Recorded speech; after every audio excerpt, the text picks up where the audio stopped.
ఈరోజుటి వీడియోలో నేను కుట్టాల్సిన కుట్టిన బ్లౌజులు చూపిస్తాను. ఒకసారి చూడండి. మొత్తం 4 బ్లౌజులు కుట్టాను. ఒక్కోటి ఒక్కోలా ఉంది. ఇవన్నీ కస్టమర్వే. ఈ వైట్ దానికి మల్టీ కలర్స్ వచ్చిందనమాట. దీంట్లో ఏదైతే హైలైట్ అనిపిస్తుందో ఆ పైపింగ్ వేసి కుట్టాను. ఒక్కోటి ఒక్కోలా ఉంది. డిజైనర్ బ్లౌజ్ లాగానే ఉన్నాయి. ఇది చూడడానికి కొంచెం బాగా అనిపించింది. అంటే ఏ శారీ పైన వేసుకునే బ్లౌజ్లా ఉంది.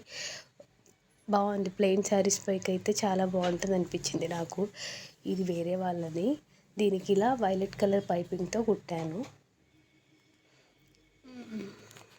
తర్వాత ఇంకోటి ఇది ఒకటి ప్లెయిన్. దీనికి సిల్వర్ పైపింగ్ వస్తుంది. హ్యాండ్స్ డిజైన్ మొత్తం డిజైన్ వచ్చాయి హ్యాండ్స్కి. ఇంకొకటి వైట్ ఉంటుంది, ఒకటి ఆరెంజ్. ఇలా 4 బ్లౌజులు, 4 కలర్లు.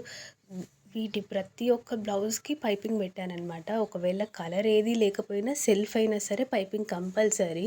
ఇప్పుడు మేము కుట్టే ప్రతి బ్లౌజ్కి కూడా పైపింగ్ కంపల్సరీ ఉంటుంది. పైపింగ్ లేని బ్లౌజ్ అంటూ ఉండదు. అది డిఫరెంట్.